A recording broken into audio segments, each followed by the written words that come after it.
Hello everyone and welcome to another video. Today there's something a little bit different as I'm going to start doing something I've wanted to do for quite a while, which weirdly enough comes down to sitting down and talking to people about Lorcana. So first guest on today is going to be a friend of mine, Specimen. Welcome mate, how's it going? How are you feeling after this weekend?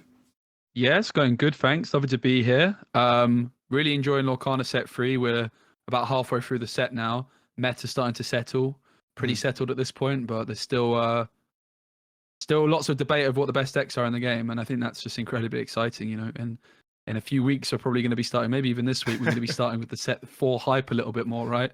So, Yeah, it seems to just not be ending because again, I come from mainly Hearthstone in terms of especially competitive play, right? And that was like 3 sets a year, whereas it feels like, and I don't know if it just feels a bit different because I don't know whether it's a physical card game thing or not, but I feel like the time flies very quickly with Lorcana specifically, but also a lot of physical TCGs in general, where it feels like sets either come out more quickly, or maybe there's just more to mess around with, or maybe you can't quite compete as much because it's physical, so it feels like, there's a lot of games squished into a small amount of time in terms of competition. But speaking of competition, it's pretty much the main reason we're doing this show today, is there's a lot to talk about. Not only your great performance this past weekend in a tournament, which we'll get to a little bit later, but the last, week or so, a couple of weeks, I guess, there's been a ton of talk on the competitive sort of rule set for Lorcana. Now we've had some information on their official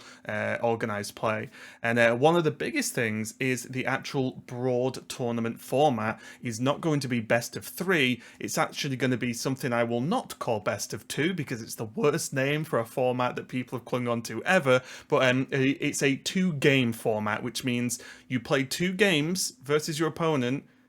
After those 2 games, you're done with your round, regardless of outcome. There's no best of 3 sort of winner. There's no whatever. It's just you can go 2-0, you can go 1-1, you can go 0-2. And there's been a lot of discussion about that, and I thought, me personally, it's fine to discuss these things, but I would rather wait till it's been tried and then discuss it with people who've tried it. So, Spec, originally, what did you think of going from a best of X format, because again, it doesn't really matter whether that's 3, 5, whatever, to just a 2-game flat format? yeah, best of 2 does roll off the tongue a bit more than 2-game set or something like that. We need like a little catchphrase for They should have everybody. just made they should have just made a name up, right? Like they should have just called the format something like I'm not saying the Hearthstone names were good, but we had a format that was kind of a 1 deck with a kind of sideboard sort of format, and they just call it Specialist because you were like bringing 1 class. So like they could have just made a name up for it. I do agree, and it is horrendous to say either way. But sorry, carry on. Yeah, I mean, overall, since I started Disney Lorcana in set 1, after about a week of playing, I was very, very impressed by the game, but my instant feeling was I was quite concerned about the coin flip. Going first seemed to be pretty much advantageous across the board. We're now in set 3, and if anything, that problem probably has been exacerbated potentially by things like location cards. Definitely seem like a card that's often Queen's Castle, for example, a key example, really. It's a lot better to play that when you're going first, because if you play it going second, it opens up the possibility of Maui coming through on turn 5, for example, removing it very, very quickly. So you could argue that locations have actually exacerbated the coin flip problem, if you will, even more. And I actually think that overall having a way of alleviating that is very difficult to do without adding like some complex game rules. Like Hearthstone has the coin in hand. Yeah. Gwent had a similar problem where you can gain like some phantom points at the start of the game. I don't think that Ravensburger are going to want to do that, and so alleviating the issues of the coin flip to some extent by having a 2-game format actually makes a lot of sense. I mean, in my very first game of the tournament, I was playing Emerald Steel, and I played against Ruby Amber, and that matchup is incredibly coin flip dependent. Whoever goes first has a humongous advantage, and I ended up tying that game 1-1. And while that felt a little bit, I don't know, a bit weird initially, I think it's actually a lot better that it was a draw rather than one player just basically winning a coin flip at the start of the game and being rewarded as a result. So Yeah. I actually like the concept overall. I think obviously the top 16 would still be best of threes as well, right? So Right, and that's something as well we probably should just point out. The way the system works is you basically get a point per win, but if you go 2-0, you gain one additional point, so you would get 3 points as opposed to two just from your game wins. And I think that's something I've seen talked about, especially the last couple of days, a lot is it's something that's really hard to break down, and I even struggled reading some of the the tweets that I was reading about it, where I kind of got what they were saying, but they were saying like I saw tweets on the lines of they should remove the 1 point bonus for 2-0 in. They should. There's no. I think I read something. There's no punish for going 0-2. It's like, well, there is, because you don't get any points. Like, isn't that a pretty big punish, playing around and gaining 0 points? So, I don't know if you've seen a lot of this discussion or been involved in it yourself, but in terms of, I guess, the extra point for winning 2-0, and also the whether you need to be punished more by going 0-2, because obviously you're rewarded for going 2-0, which I think was their point. What do you think about those two things? Like, starting with the extra point for 2-0, how did that feel if you ran into it during the tournament? yeah, so I mean, when I was playing on Saturday, it's a long old slog, I think 9 hours or so. I was streaming, and I found myself kind of talking about the point system throughout. While I ended up on 19 points, which was 5 wins, 4 draws, 0 losses, I actually started off the tournament with 1 win and 4 draws. And I had to go on a big streak of wins. I was down at like 120th with kind of 4 games to go. And if I didn't win all 4 of those games, I wouldn't have made it on tiebreakers. I have to say, it felt very odd being 5 games into the tournament, being undefeated, as I would like to put it. In air quotes. I'd drawn 4 games, but a lot of the time that was out of my control, right? For example, the Ruby Amber matchup I mentioned to you, it's so coin flip heavy that I just felt like it was a little bit tricky for me to actually possibly win that one. I had a few games where when I was going second, I got to 19 law. Okay, it is what it is, but it did feel quite odd that I was kind of almost being punished for not being able to get across the line. Perhaps that's just I need to look at building my decks in a way which is going to be better at going second. Right. I did feel like overall there was too much of a heavy skew on going 2-0 compared to 1-1. And I think that the interesting thing is that the draws, while they added up, it felt so much better to win a game, right? Like, it's better if you win 2 games, 2-0, and then lose the next however many, let's say the next 4 games, it's kind of the same as drawing 6, right? You get the same amount of points, which in football, in English soccer, if you're an American viewer, that works seemingly quite well. I'm not sure it works quite as well, like that 2-point discrepancy between a draw and a win. So a win is worth 3 times as much as a draw. That did seem a little bit excessive to me, simply because you're not really able to control if you can 2-0 a lot of the time. A lot of it's quite matchup dependent, and it did feel a little bit harsh. It's strange, isn't it? Because again, just to throw this out there, like, I have not played the format yet. Unfortunately, I couldn't take part in this tournament. I was busy the weekend, but I did watch a chunk of it on the Sunday. And it's a really difficult one because, again, just going from my years in Hearthstone, we've worked with the caster team multiple times. I've worked with the esports team to build the esports formats throughout the year. We didn't just get throughout the years. Sorry, we didn't get like final say or anything, but we gave a lot of feedback and discussed it with them. And it's always difficult when, like, even you were saying then, it felt great to win because you 2-0, you get your 3 points, and you feel like, okay, I won 2-0. I am feeling comfortable because, as you said, that is a significant points gain versus everyone else, let's say. Yeah. And the problem is, if you remove, because you can't give less than a point, right? It's either a point a win or 1 extra point for a 2-0 or nothing. You can't give half. Well, maybe you could give half a point. Who knows? Yeah, Maybe that's in the discussion. I think the way you would do that potentially, what I was discussing with my stream, is you have 2 points for a draw and then 5 points for a win. So there's still a bonus point in there. The bonus point is just weighted about half as much. So it's still like the table and the results are going to look very, very similar. Someone did the maths on it, and there was about 3 players that made the top 16 cut, which would have fallen out of it, and 3 players that didn't make it would have gone into it. So there is maybe like worth looking at that, like just giving that bonus point less weighting, because it did feel a little bit off in my experience that there was too much onus placed on this 2-0.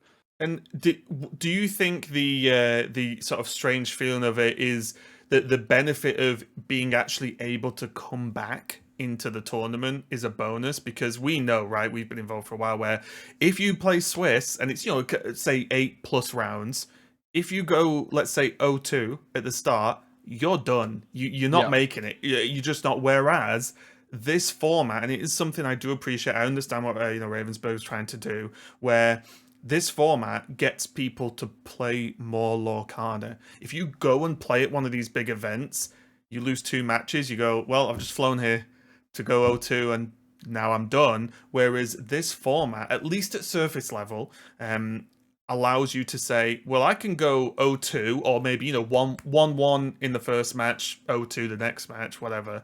If there's 9 rounds, you can still make it, right? Because it's a flat points increase versus like Swiss scoring with tiebreakers. So it is possible.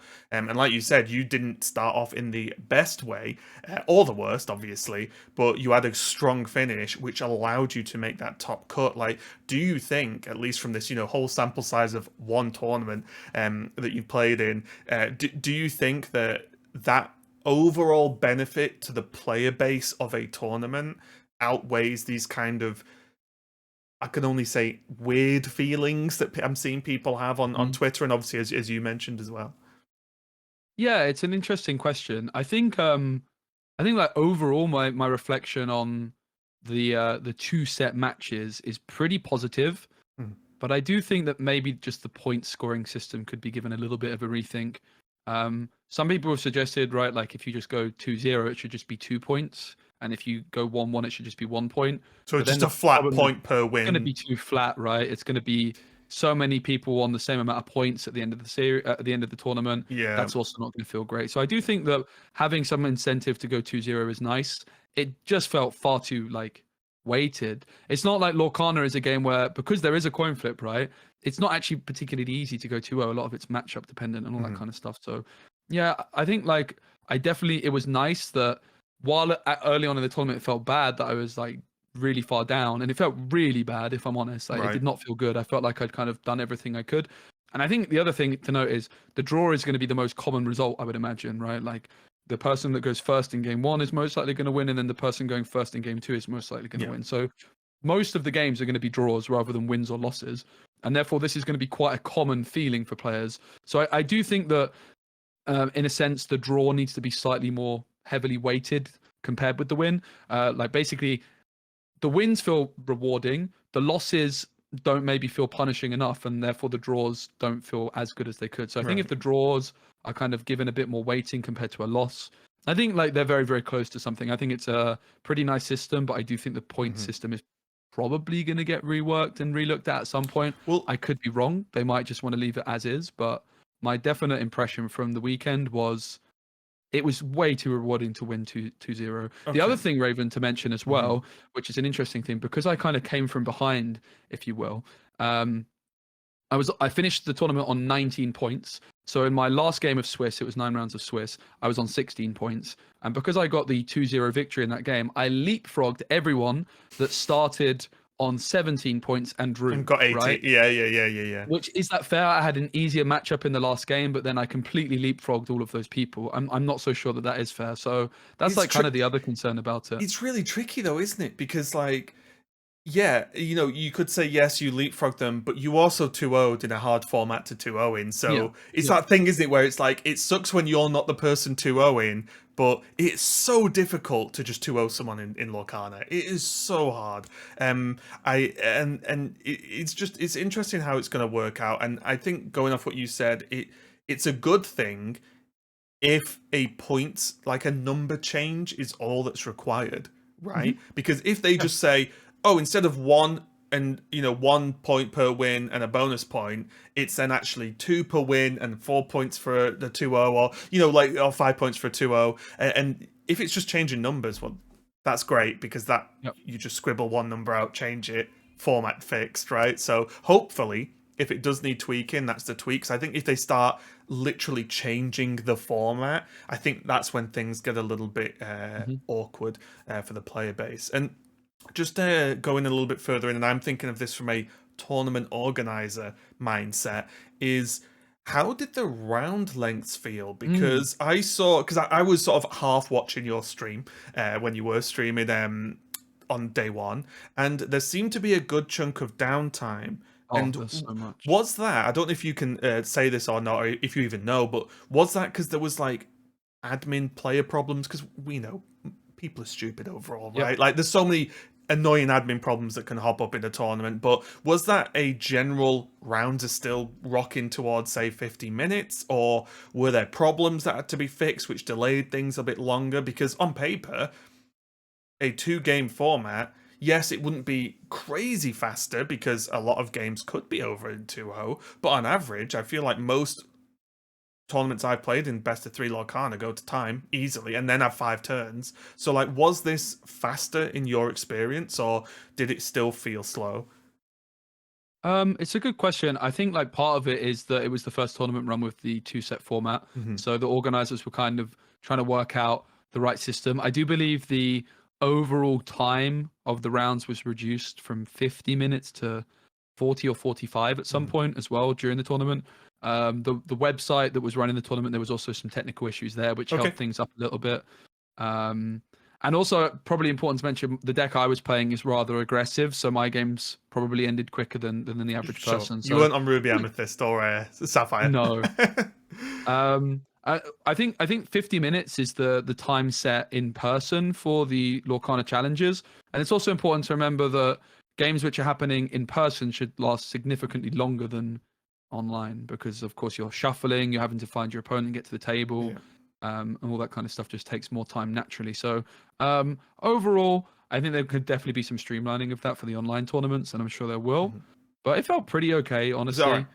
Well, I don't especially think it if, was like too you said, unnecessary if for it. a chunk of it was teething problems, there's nothing wrong with teething problems, right? Like, you never ran it before. Also, I imagine the players had a lot of questions as well, because it's, oh, wait, well, what do we do when it's 1-0? Like, do we, do Yeah, this, do that? So if it felt mainly teething problems, then I think that's a good result then, because something yeah, that personally has always put me off, even when because I felt it when casting events, never mind playing in them, is like, some days are Swiss. You rock in like best part of 12 hours sometimes, and yeah. It was a slog it's still. a mess, and I'm a big sort of enjoyer of, yes, I like Swiss and I like tournaments that do it their best to just find the best players. That's kind of the point.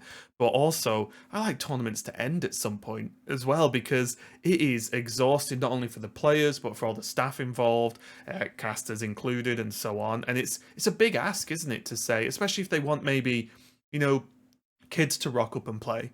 Because again, I think having younger players like be interested in the game, especially because the IP is a huge positive that Lorcana has.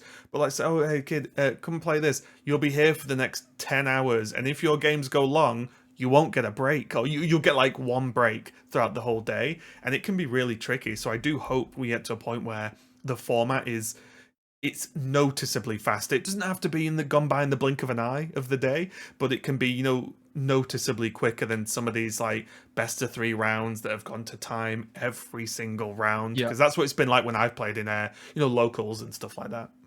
Yeah, obviously, like the players that are playing like Ruby Sapphire, I think there was 2 games in the whole tournament that went past the time and Okay. ended up with like 1-0 victories as opposed to 1-1s or 2-0s. So it was not a common problem All at right. all. Well, that's good. In fact, it seems like the time could be reduced. The other thing, actually, Raven, to mention before I forget, is a very interesting dynamic on this one.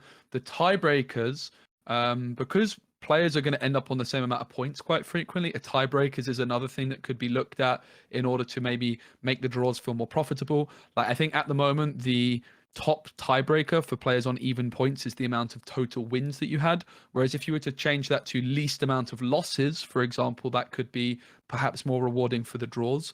That's one thing. And another thing that was really interesting is one of the very low down tiebreakers, and it is very, very far down. It's the bottom one of like 4 or 5 tiebreakers. You've got to go deep to find it. Yeah, the player that wins game 2 has a slight advantage, like in a tiebreaker, like the more game 2 wins. Now, that meant when I was kind of queuing up my first games, I was like, right, I want to go first in game 2, because that's the game that is kind of more Yeah. heavily weighted on the tiebreaker, which is maybe going to impact 1 in 1,000 of your tournaments, if that. However, as I went on in the tournament, I actually just decided that I wanted to change my strategy up. And I've had a discussion. I was playing a pretty aggressive deck. A friend of mine, Sky, who came top of the Swiss, he was playing a Sapphire Steel, more control heavy deck. He was saying to me, I always just want to go first in game two. Whereas what I discovered halfway through the Swiss is I actually wanted to go first in game one because my strategy when I don't know my opponent's deck is not really changing too much. I play my Merfolk on one, which quests for two, and I try and play Flynn Rider on turn two, which quests for two.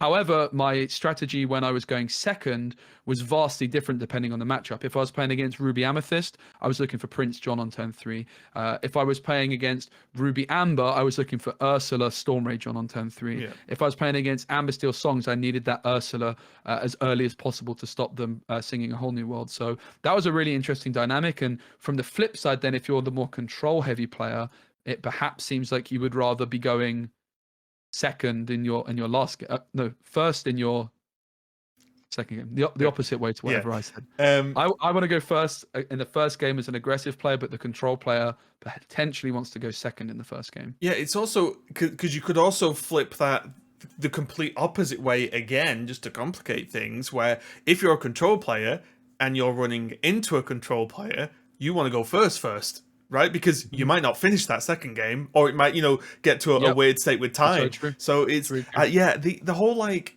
wait. I know they have to wait something for tiebreakers, especially in a system that's so simple where it's just 1 point for a win, kind of. But like winning game two, it being like a slight benefit in tiebreakers, as you said, it is low down, but it's just a strange one. I guess like you just have to pick something, right? And but yeah, I saw some strange comments as well, and I think people are getting more worked up about it than they should be. Where I saw some people say, "Oh, they should just make it best of one," and you just play more rounds. But then you back to the coin flip problem. It's like, so hang on, I was very confused by that because these are people who play the game, and it's like, hang on a minute. Do you want to make literally best of one coin flips to decide your tournament? Like, surely not. I actually think 2 games, whether the points change, 2 games seems to be the way to go in Lorcana specifically, because you delete that potential silly coin flip of you went first, so you probably win the set, because it was happening. Talk to the likes of Moyen, who's mentioned this as well, another player who's done well in multiple tournaments, saying like, yeah, most of the time when good players are playing, if you went first in a best of 3, you're gonna probably win, right? Unless something crazy happens. It's also quite matchup and deck dependent, right? So the Candio, actually, the tournament winner was 16th place in Swiss. So he went last. He only went first once in the best of 3s in the top 16, but still managed to come out on top. He was playing Amber Steel Songs. Perhaps that's a deck that's more resilient at going second. But there's definitely some decks, like if you're playing an aggro deck, for example, that one is kind of the deck that's most heavily impacted by which side of the coin you're on. So definitely comes down to some matchups as well. Overall, I think the 2-set format alleviated a lot of my concerns. I do think I've got a bit of a hot take. I think some Americans, and I'm generalizing here, and I'm being slightly facetious. Americans don't like ties. It's an alien concept. Okay, sure. Okay, yeah. Lasso sketch where Ted Lasso is like very successful. TV show, but the original sketch for it was just like a YouTube short or something, where Ted Lasso, this American soccer coach, comes over to coach the Tottenham Hotspurs, and the interviewer's like, he's like, yeah, we're gonna have a game of 4 quarters, and the interviewer's like, 2 halves, and he's like, oh, well, we're gonna play 2 halves, and we're gonna either win or lose, and the guy's like, tied, and Ted Lasso's like, what, we can tie? Like, what? Yeah. Also, very good show. Go and watch it if you've not seen it. It's a fantastic show. But yeah, I think for me, again, I have not played it. I've just watched it. Hopefully I'll play it soon. But the overall benefits, from my eyes, sort of outweigh the negatives that I've seen discussed so far. Would you agree before we move on to the next topic? Yes, I definitely would agree. I definitely would. Okay, cool. So that's your thoughts on that. Next on, we are going to move to more sort of general lore kind of stuff, but about the tournament itself. Another one from Tia. We see both of us have tweeted these tournaments out multiple times. Go and follow Tia on Twitter as well if you're interested in playing. They are online on Pixelborn. I'll chuck it all up on the screen so you'll see it. But you played and did extremely well. And there's a couple of things we can talk about, but let's just start with what deck you brought and why. We don't have to go super in depth, but you brought something, or at least you brought a list that, or at least a color combination that I played in the first two sets of this game, which is the Emerald Steel. But you were definitely bringing cards that were not regular. You know, they're not like the regulars you see. Like I think one was Friar Tuck or something. I can't remember. Yeah. So do you want to just overall give us a broad view on what type of Emerald Steel you were bringing and why you actually chose to bring that in the end? Yeah, so when set 3 came out after like a few days, I did a kind of um very early predictions of what the meta would settle as. And my gut feeling early on was Emerald Steel should be the best deck in the format. Steel, very, very good across the board, always has been. I think the three best decks in the game right now are all Steel, which I would put as Emerald Steel, Sapphire Steel, and Amber Steel. I think those are probably the top three at the moment. And Steel's just very good at doing everything, right? It's got the board clears, some things never change, the control It's is got good, and it's just a removal, natural pairing, right? which Yeah. yeah, so good. Natural pairing. Emerald on the flip side got some very interesting tools this set. The two Ursula cards in particular, the 2-cost Ursula Deceiver gives you a great matchup spread against top meta cards like Be Prepared, Grab Your Sword, Whole New World. And then the 3-cost Ursula is never better than when you pair her with Steel because of, in particular, Let the Storm Rage On. You're able to do 4 damage and draw 2 cards. For singing that with Ursula, which is just insane. So I was pretty convinced early on that this was going to be a very, very powerful deck, and I tried many iterations of it. Initially just a value deck, and then I tried kind of Bucky discard, and then I just tried to find the place in the meta for the deck, and Bucky discard felt way too slow against Sapphire decks in particular. Flaversham kind of just laughs in your face if discard is your only game plan, and therefore the deck kind of turned into a very aggressive discard shell. So you've got the Merfolk on turn 1, incredibly powerful turn 1 opening play. There's no better turn 1 play for a player going first in the game, really. You're exerting so much pressure. And then you just continue to follow up with some more discard tools. And you've got the option of playing very aggressively when going first. And then when you're going second, I kind of added in a few slight variations to what I was playing on the ladder, really. I added in Captain Hook and Smee to give me some more resilience when going second to try and get those 2-0 victories. Yeah, overall, there was 3 players on Emerald Steel with very similar shells in the top 8. Actually, the Pixelborn stats for the last week just got released today, and Emerald Steel is by far and away the highest win rate on the ladder. However, I imagine that will change as players tech for it. So cards like Pinocchio in Amethyst, cards like Teeth and Ambitions in Ruby. There's lots of ways of kind of slowing this deck down. Things like Baboom to just try and control the board and remove those merfolks without having to discard cards. Yeah, definitely ways of countering the deck, but it does kind of seem like the deck to beat to me at the moment. Although it does have one matchup in particular, which I think is very, very tricky, which is Sapphire Steel. Sapphire Steel does seem to have a very strong matchup against it. Yeah, it does make me happy as well to see Emerald doing well because I feel like Emerald's my favorite color in Lorcana. It has been since the game came out straight away. But I always felt like it just wasn't quite there. It was missing just a couple of pieces, and I agree. I think in set 3, the Ursulas are just they fill the gaps so well because it's just a couple of cards that do powerful enough effects that it lifts the rest of the color up, I would say, where like suddenly these other cards that seemed almost good enough, like for example Flynn, very good card, but sometimes it could be a little bit too easy to remove it, especially against Steel.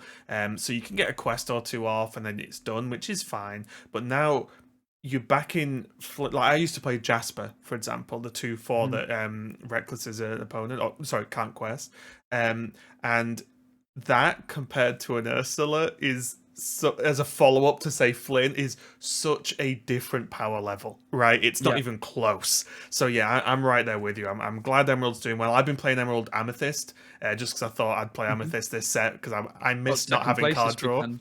Yeah, it's really nice. I've been changed a few different cards on that as well, but in terms of sort of just touching on a combination of this two game format and the deck and the meta itself, just how did you just feel about the tournament in general? Obviously, it was a long day. Was the meta what you were expecting? Did your deck perform as well as you thought it was going to do? Were there any big surprises that caught you off guard? Good question. I think it went pretty much as I would have hoped. I definitely started off feeling a bit sad with all those draws, Yeah. but as I kind of got into the swing of things, it went pretty well. I have to say, I was quite impressed by Ruby Amethyst, actually. I played Ruby Amethyst against Ruby Amethyst twice in the top 16. I have been very, very down on Ruby Amethyst for the whole of set three.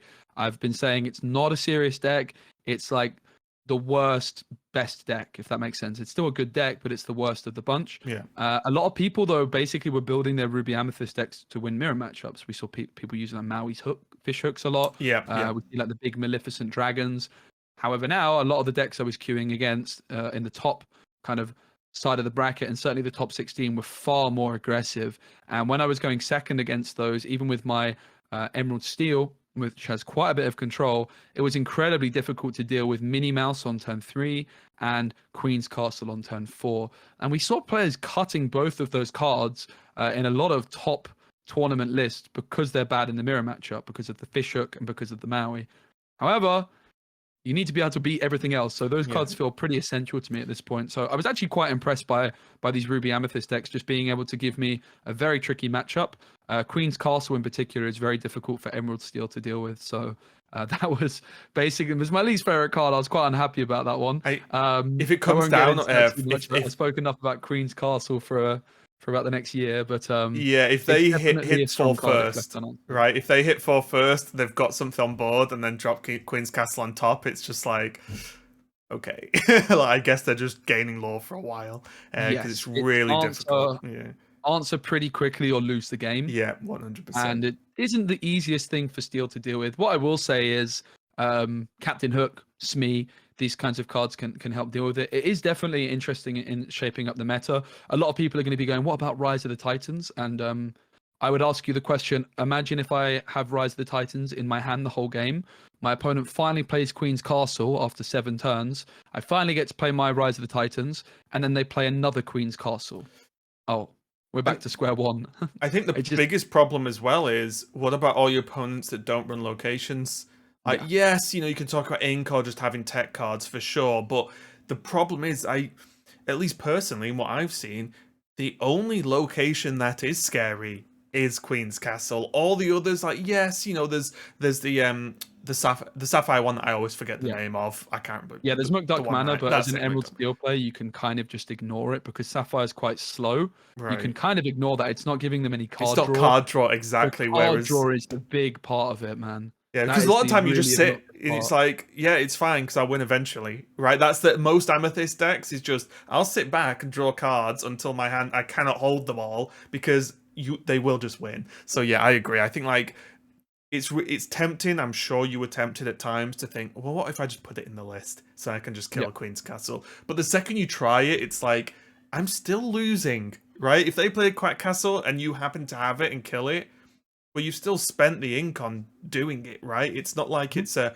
bonus effect to take out the location. So I Yeah, think. and Go I'm on. not trying to say the card is bad either. I think the card has a place in the meta. I think in particular in Sapphire with Steel, where you're playing a whole new world, potentially Sure. Songs, although Songs has access to Zeus being able to sing that quite easily. Whereas Emerald Steel, a lot of the time what ends up happening is you end up being on top deck mode where you're just relying on drawing a card. The old And Emerald having a problem. card which is a complete brick in hand is losing you the game Yeah. more than it's winning you games. So it's just And not really an option. that one reason is exactly why I've been playing exactly Emerald Amethyst this season.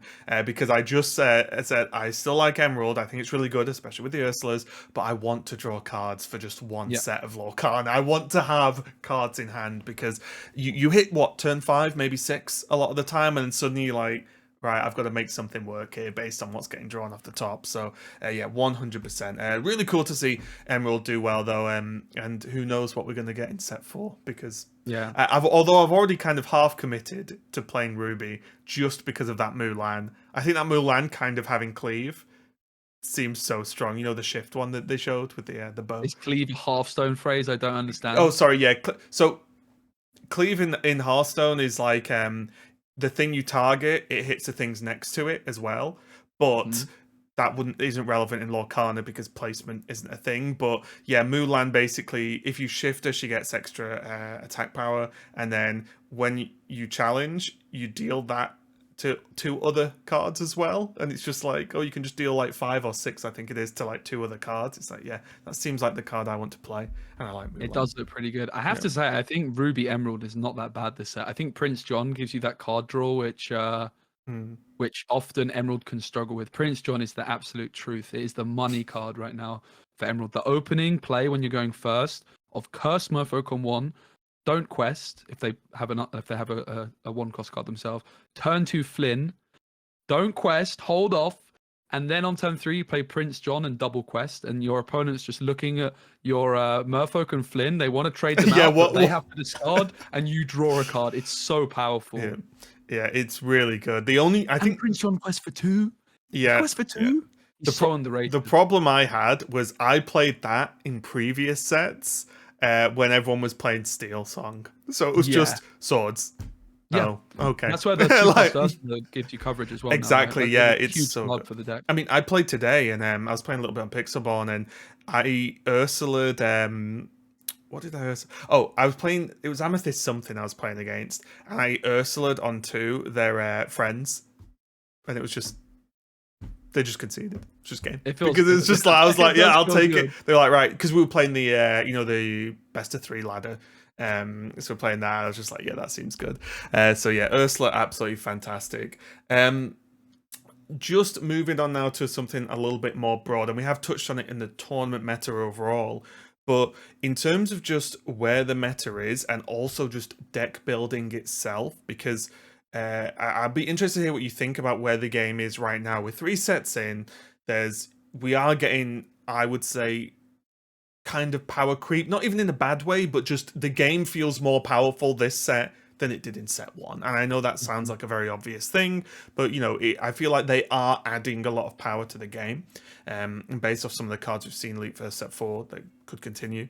But in terms of just the meta and deck building in general, where do you think we are in Lorcana? Do you think the meta, with the help of Pixelborn, of course, is developing in a good way? Do you think it's too fast, or do you think it's fast enough? Do you think people are experimenting enough, or do you think they're being locked into sort of the boxes of, oh, well, if you play Steel Songs, or even let's say you play Steel Amber, you have to play these cards? Like, because that's something I've thought about with Lorcana a lot. Like, is it too rigid, or are players being too rigid? Yeah, good question. I think obviously with each set the card pool gets bigger, and therefore it's definitely, there's more decision making to be made in the deck builder. But as I mentioned with Emerald Steel, there's kind of different iterations. I started off with a very control heavy, like one, I think I had Chief Bogo and Bucky, where if you play Floodborn characters, you can get all sorts.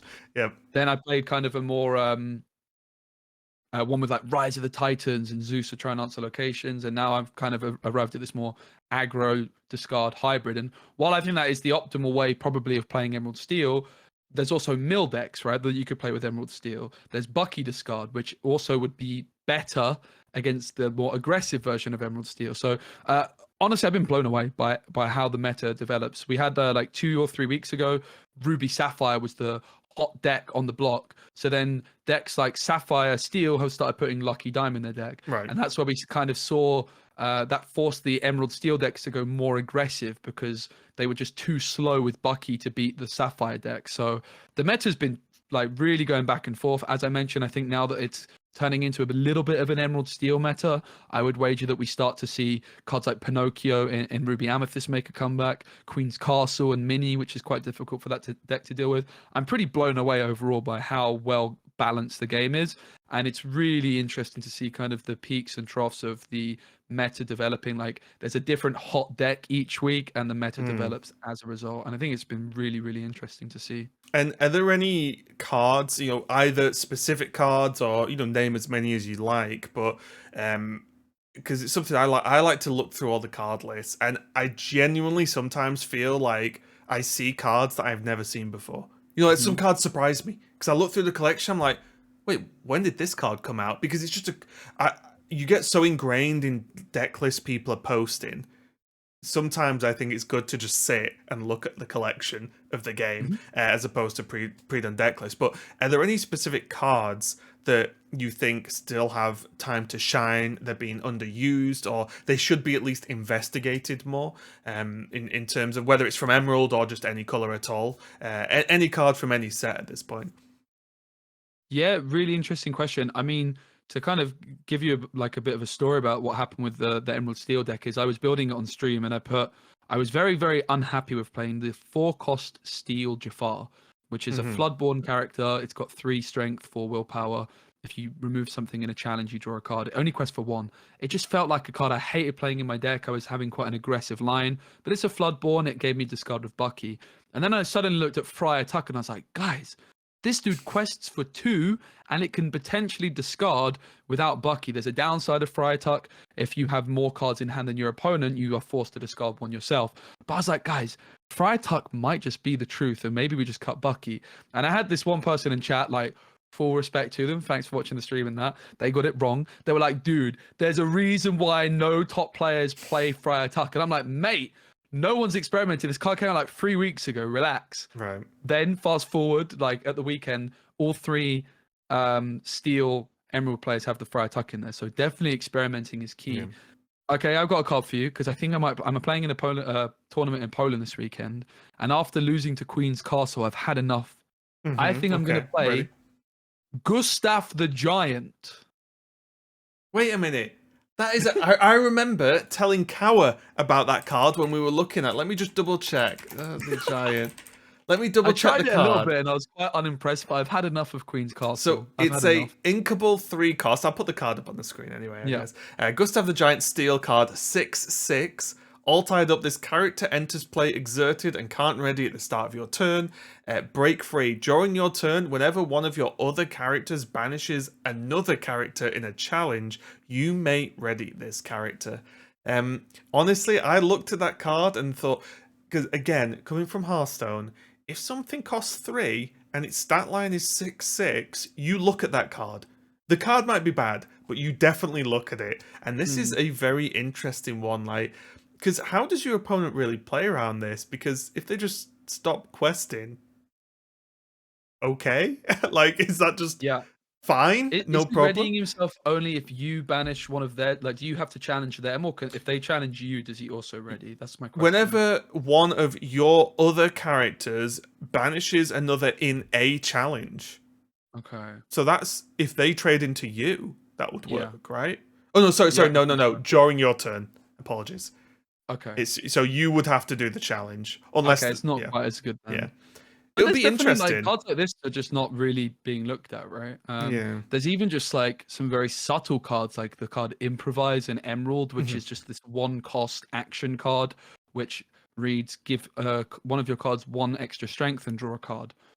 When you're really struggling to deal with locations, that 1 extra strength can actually make a big difference. So, I mean, those are just like kind of 2 cards which come off the top of my head, but there's all sorts, honestly. This Gaston card from set 2 was not really played by anyone, and now it's pretty much auto include. So I remember in set 2 when that card first got shown, so many people were like, oh yeah, it's rubbish. Oh, it's rubbish. And I get that's relevant to the current set, right? You can't say, oh, well, you can't ever say a card's bad because in set 10 there might be a card that makes it good, for sure. But it is interesting the way the power levels seem to keep going up and down on these cards. For me, I was at one point and this is something you can do because you're probably better at deck builder than I am. I was messing around with the Amber Steel heal package, because there's it's the character from Princess and the Frog or something. Is it like a steel 2 or 3 drop that's like a 4/4, but if it's had damage, it Oh, loses it's all of Mother. its. No, it's Is it the Mother Gothel no, it's the or guy. Hang on, I'll have to look it up. This was not well planned, was it? no? Oh, cards. Here we go. So That's what I'm saying. You're telling me this card. I'm like, is that card? that's what I mean. Like, No. it's so crazy. I'm just trying to find the. There's what, like 612 cards out in the game, I think. So there's definitely some things in there. I mean, thing is as well, like some cards just get better with other combos, right? Like Sudden Chill was not a serious card before, and now it's a ×4 in Yes. every Yeah. Yeah. Emerald deck with Steel, with that Right. Ursula synergy. I'm for sure finding this card though. Give me one sec. Because I was looking at because I do think at some point, again, may not be today, may not be tomorrow, but I do think the heal package will come in clutch. Like, I think that will definitely be a thing. Yeah, I was looking at Grand Pabbie and trying to build a deck with him, and he felt kind of okay. You can get like I think 2 lore if you heal something when he's on the board. Another card which I think is like kind of being slept on. I did actually see there was a player, Zan, I believe they're called Zan Said. I'm not sure if I've got their name spot on, but they in TS tournament I think finished like top 32 with a Pride Lands deck, and I think it was like an Amber Steel Songs deck with Pride Lands. Pride Lands is definitely a very interesting card. It's this 2-cost location in Amber. It costs 2 to move something in there. It's got 7 strength. You get 1 law per turn, but it's uninkable. But if you get a prince or king character in there, all your other characters' cost is reduced by 1. So it's very powerful. Huge, yeah. I found the card. It's Lawrence. It's a inkable 3-cost steel character. 0/4. It quests for 2, and it's when this character has no damage, he gets +4 strength. Like a 3-cost inkable 4/4 that quests for 2, and you can make one trade if he trades into, I don't know, a 2/3, a 2/2, whatever, or a Queen's Castle, or a Queen's. That's the big. This was exactly why I was playing it. Even at worst, okay, he's a 0/2 that quests for 2. Okay, that's still not bad considering you would imagine he's already dealt with something, being able to do his initial hit for 4. And then if you heal him back up, he just trades again. And then also there's weird combos I was looking at as well, where if you can give him resist and do trades, things like that. If you playing him, maybe steal Sapphire to play like Cogsworth or something. But just cards like that are really interesting to me because I think like I've probably played against that card like once, and that was probably on day 1 of the card coming out, when people are testing stuff. And it's like, that's a inkable 3-cost 4/4 that quests for 2. Like, that's quite a good card, right? I am going to play Lawrence in my deck for Poland this coming weekend. There you go. And if you win, I'll take 10%. Locked in. At least 1, but probably more. Because I mentioned Gustav the Giant. And he kind of does the job. I didn't test it. Gustav the Giant's kind of clunky. This guy quests for 2. Yeah. Can't really go wrong, can you? That's it. I mean, if he probably trades up. Let's just assume we play him on curve, right? He probably trades and lives. Great. He's got he's banished something and lives. Worst case, you just quest with him for 2 every turn, and your opponent has to trade into them. Sure, they might put a 1-drop into it first, fine, but he's still making a positive trade. And then, even if you don't run heals, he still does a good job. I don't know. I feel like cards like this are ones that a lot of players should keep an eye out for, because it's also something that your opponent is in no way prepared for. Because like set 2 cards. Yeah, that's what I'm saying. Goodness. Outside of like Madam Mim Fox, like specifically, nothing really can one tap him on curve, right? So like it's just cards like this that I think that there's so many cards like that in Lorcana, and it makes me excited about the game because yes, you can rip a deck list off one of the top players. Oh, what's this top 4 deck list? Oh, I'll take that and I'll play. Fantastic, but you've also got so much flex. It's like even was it 66 cards in the deck? Was it 66? I think because you casted the finals, but it was 66. It's whether you can. We won't go into discussion of the right amount of cards in the deck because it's 60. But what I mean is the game feels like it has a lot of flex. Like you aren't like if you take Lawrence to Poland, you are not going to lose because card's you good. have Lawrence Card's in the good. deck, right? But Yeah. you might win a game or two because Lawrence is in the deck, and then suddenly, you never know. Maybe it'll catch on. That's my hot take for the This guy's for the same this. strength as a Tinkerbell. Like, Yeah, a big reason I lost this weekend in my losing game, I did not want to challenge my Tinkerbell into a Queen's Castle when I could be removing like a crab and getting the damaging ability, yeah. something else. It And felt so bad. and I he's ended up inkable. not removing the castle and I lost. Brilliant. As many of us have had before, where a castle comes down, you can't remove it, so you lose. That's the game. Yes. Um, Yes. but yeah, I think that is going to be it. Like I said, we're not going to drone on too much, but I thought it was very interesting to hear your views, not only on Tia's tournament, the format, and also the cool decks. I know you've been sort of ripping up the ladder recently, so thanks for your time, Spec. I appreciate it. Before we go, of course, where can people find you? You've been streaming a lot, you're doing your YouTube stuff, so I'll put it up on screen as well and put it under the video. But where can people check you out? Yeah, I'm streaming on my YouTube and Twitch. So it's on Twitch, it's at twitch.tv/specimen. And on YouTube, Speci Lorcana. I tried a little bit of a sneaky rebrand. Don't know. Specimen's kind of cringe. I kind of want to rebrand to Curly. Joe Curly. Joe Curly. Oh, you're gonna go the physical card game route Might of do. I am I'm just thinking going to about it. use my name. Might just do it. Oh, the curl master. And just Maybe start not. going really wild with it. But yeah, and also before we go, good luck in the tournament. Kawa is going, right? I think as well. So Yes, there you go. We've got Moin too. yeah. Alphos. Oh yeah, we've Phonetics going as well. So there's quite a few like content creator people going, which will be fun. yeah. Look forward to seeing how you do. I'll be cheering you guys on, of course, as I won't be able to make it. But good luck, and again, Spec, thanks a lot for hanging out, mate. And I'll speak to you soon. Thanks for having me, mate. It was a pleasure. Cheers.